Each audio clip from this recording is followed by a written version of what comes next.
शनिवार पूर्वाह्न जगतसिंहपुर जिला वकील संघ पक्षर परिवर्तित नूतन क्रिमिनाल आईन संपर्कित आईन सचेतनता शिविर वकील संघ गृह परिसर में अनुष्ठित हो जाइए।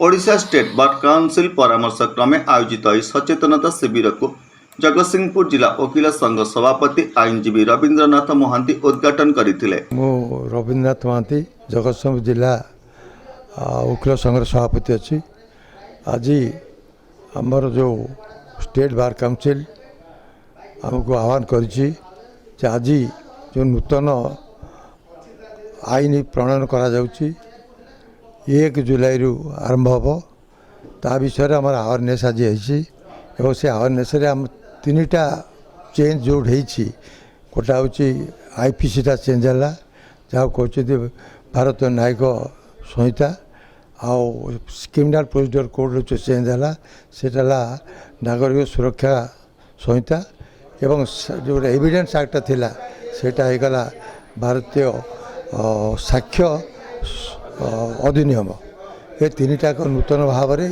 1/7/2024 प्रणयन हम समग्र भारत वर्ष में जोटा पूर्व ब्रिटिश समय जो आईन सब प्रणयन होता है ब्रिटिश कॉन्सेप्ट होता किंतु ये जो 3टा नुआ आईन आम प्रणयन करागला सेटा प्योरली भारतीय संस्कृति भारतीय धर्म भारतीय लोकंकर आचार व्यवहार नहीं तैयारी कराई तेणु से आज आम अवेयरनेस मीटिंग चली आम समस्त लॉयर मैन उपस्थित अच्छा एवं से शिक्षा देवाई जो मैंने आम आगु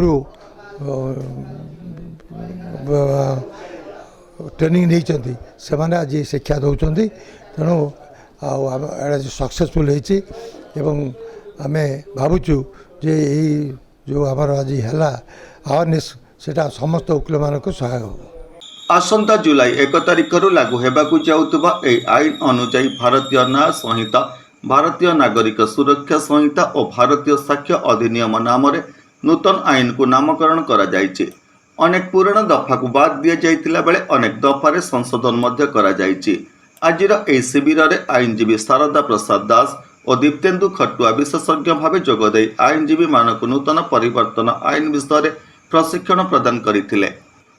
वकील संघ संपादक आईनजीवी नरेश दास कार्यक्रम परिचालना करने सहित धन्यवाद अर्पण करथिले। उपसभापति सरोज कुमार विश्वाल, कोषाध्यक्ष दुर्योधन राउत, कार्यकारिणी सदस्य विभु प्रसाद नंद प्रमुख परिचालन में सहयोग करथिले। ए शिविर में शताधिक आईनजीवी जोग देइथिले। जगतसिंहपुर अक्षय कुमार दास का रिपोर्ट, होली टीवी ओडिया। नमस्कार, मु लिपिका आपण मानक स्वागत करुछि नुआ रूप में होली टीवी ओडिया। होली टीवी ओडिया सहित जोड़िया आपण मैंने लाइक करंतु, सब्सक्राइब करंतु, शेयर करंतु।